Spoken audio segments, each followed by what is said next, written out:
the tag team. But for now, I hope the Revival would kind of retain their championships, because I'm enjoying that kind of run. I don't really think the other guys are quite ready for that kind of put a title on them. I don't think it would do much to get him across, particularly because Gargano is massively over anyway. Yeah, I'm with you on that one. I would. I like them both singly as well. I mean, I do think they're a decent tag team, but I just think going forward for those guys, they really need to be single wrestlers going forward. But I don't know what I make of this. I mean, it's not a terrible match on paper. I mean, I've seen worse programs. Sheamus and Cesaro for one. Seeing that 7 times was, what was it, 8 times? I mean, I don't know how many times we saw that, but that was definitely something that never got me buzzed up. But at least with this, I do think we'll get something different, just because of the stipulation. At least does freshen it up. But I think these guys, I think this match could be one of the best of the night. I think people will be surprised, just because the Revival always seem to think up something new that you don't see coming all the time, which is kind of nice. And yes, I would, unlike you, Matt, I'm going to go with retaining of those titles. Moving on, Matt, we have another tag team match, which has been the Dusty Rhodes Classic Tournament, the tag team tournament.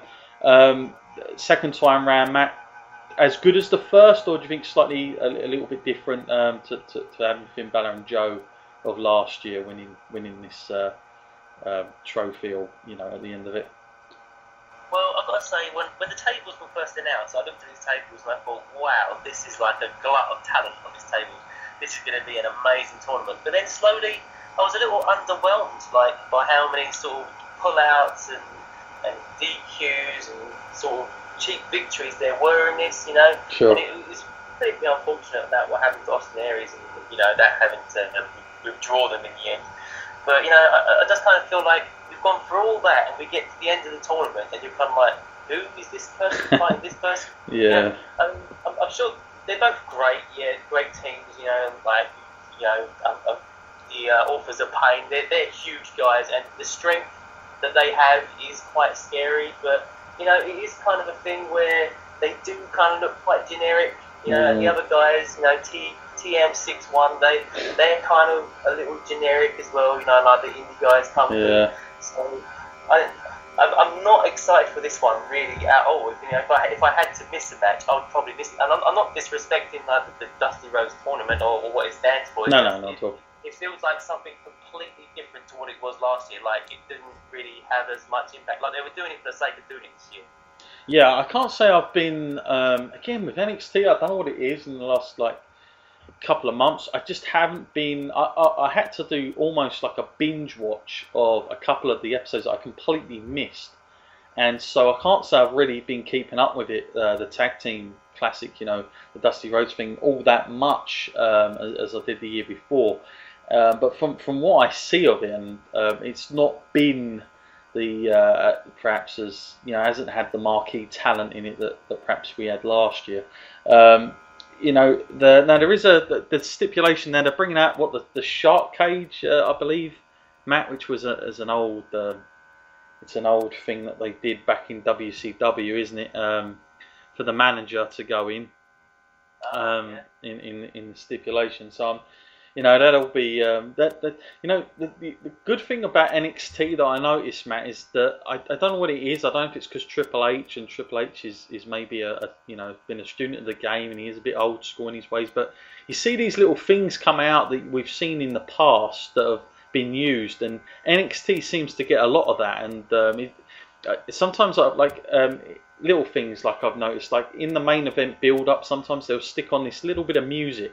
It's not music, in fact. It's just like this dun dun dun dun dun, and it sort of builds up before the main event, and then the person comes out. And it's stuff that they used to do, and I noticed it does get used a lot more down in NXT. So I know it's not a massive thing, and people probably laugh at it. It's a complete gimmick thing, but it's kind of nice. I mean, they used to have this thing where Paul Bearer, I remember he did it as well once. Jerry Lawler, I'm sure everyone can remember that when his nose started to bleed when he got yanked up in the cage, and he had to watch the match from the outside. There's been lots of these type of things. But as far as winners go, Matt, I'm gonna go with the Authors of Pain. I just feel that this is. Everything seems to be going with them. I could be completely wrong, but that's who I would be favouring as the team that wins it this year. What about you? Where do you see that going? Yeah, I'd have to go with that as well. I mean, after the feat of strength that we saw when he lifted 2 guys, and it does look like they could book these guys as some seriously scary guys to fight.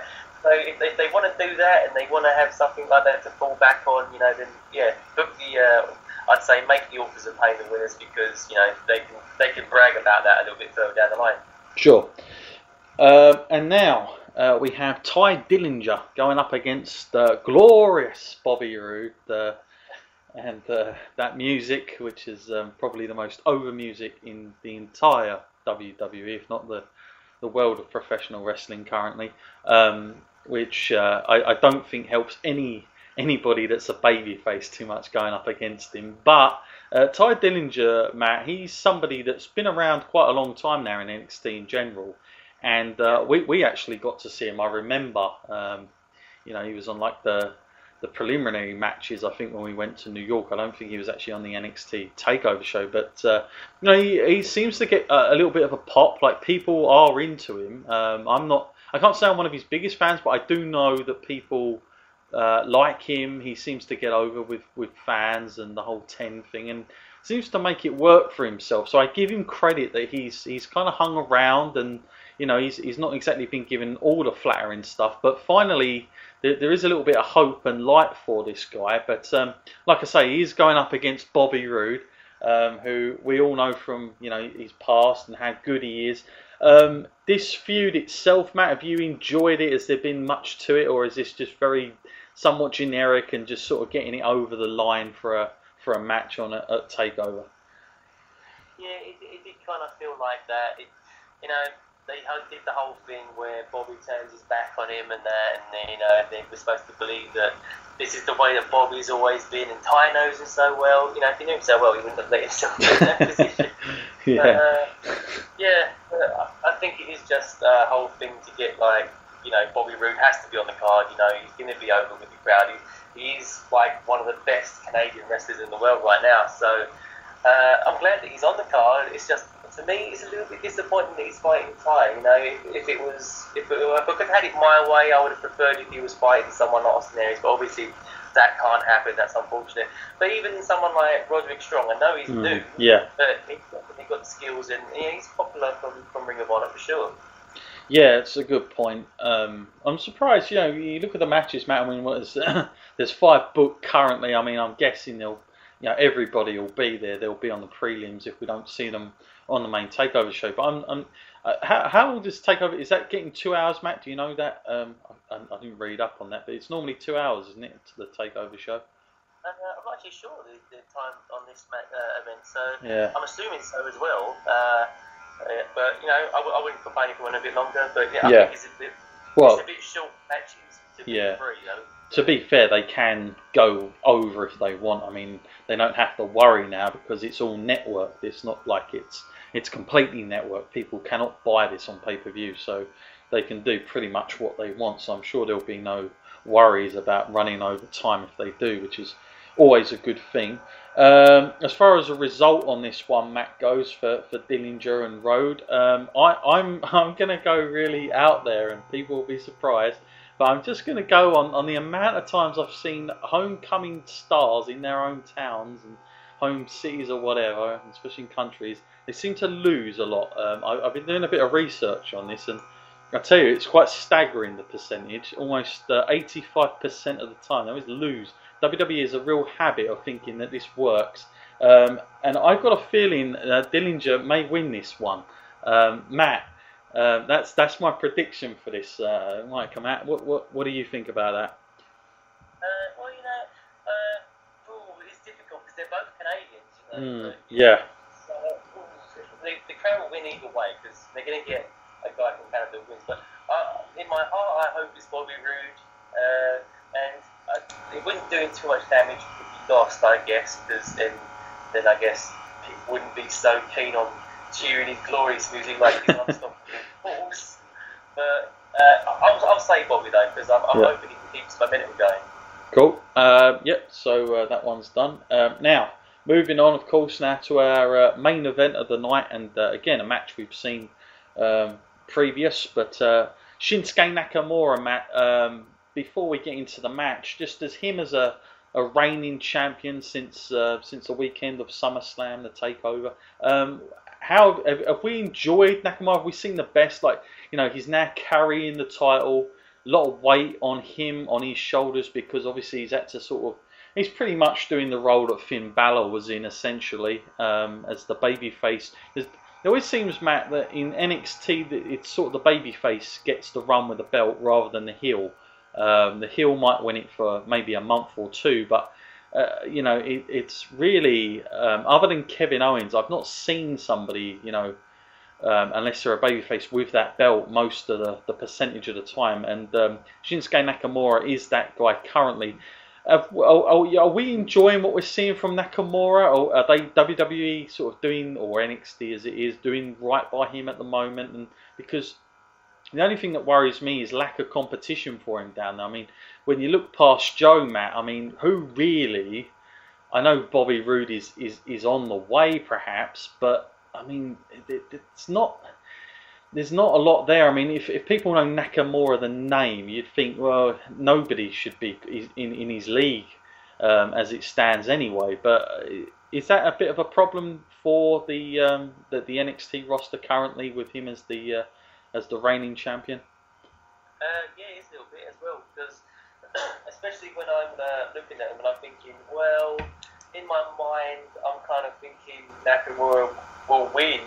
So then, yeah, it is a bit of a problem, because then you do have to kind of think, well, Joe's had so many shots now, and Joe is probably the most ready to make the progress, the jump to the main roster. Sure. So, losing doesn't do him any harm. It's pretty ready to go up. So, if Nakamura still has the title, he does have to find someone else to fight, and if say Bobby Roode does lose the Ty Dillinger, oh, ouch, that's a very shallow roster then, because you don't want to have someone that's just lost the Ty Dillinger challenging you for the heavyweight title or the NXT title.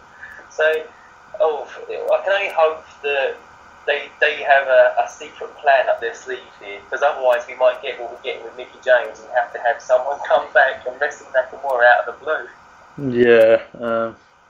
Yeah, it seems to be getting that way. I mean, literally, they cannot at the moment. I can't see Nakamura going anywhere near that main roster, because they are really flat if they were to lose him. And like you say, Matt, Joe's been down there the longest, probably, out of all the stars they sort of... He was the first one, really, Matt, wasn't he? I mean, he was the independent name they got first out of everybody, and he's still there. And I think he's more than ready. The only thing that worries me, Matt, is the fact that, if you're a viewer that watches both products and you see Joe losing sort of twice, 3 times, whatnot, and you've seen him up against Finn Balor, sort of having the same sort of problems for a long time, it does take his credibility down slightly. Like, you want Joe to come in as this big monster, but sometimes it's like, well, he could just be another Rusev at this rate if the way things are going, and there's not too much protecting, which is a bit of a shame. But that's all they've got down there. I mean, literally, they've had to go with this match again, because there's nowhere else to go. I think the match itself will be really good. I think it will be totally different from the first match, because if I remember correctly, Matt, their first encounter wasn't what we kind of expected. It was quite actually a lot of wrestling going on. It wasn't too much strong style as we thought. I think this one's going to go the opposite way. I think they're really going to turn that up. And obviously, the only thing I will say is the way they're using Joe at the minute, it's like he's almost done a U-turn, and he's kind of half babyface now. I mean, he's doing the respectful thing, isn't he? And now we're all kind of wondering how that's going to end. And I've got a feeling this could be his farewell kind of match here. What's your thoughts on that, Matt, about where he goes after this? And I take it we're in agreement that we think Shinsuke is winning this. Yeah, I've got to say that. And, for me, I think, if Joe doesn't get called up sooner, then the Royal Rumble is the place. You know, I think because if he doesn't get called up before that, you know, that has to be the latest. Surely he's got to be up before then, or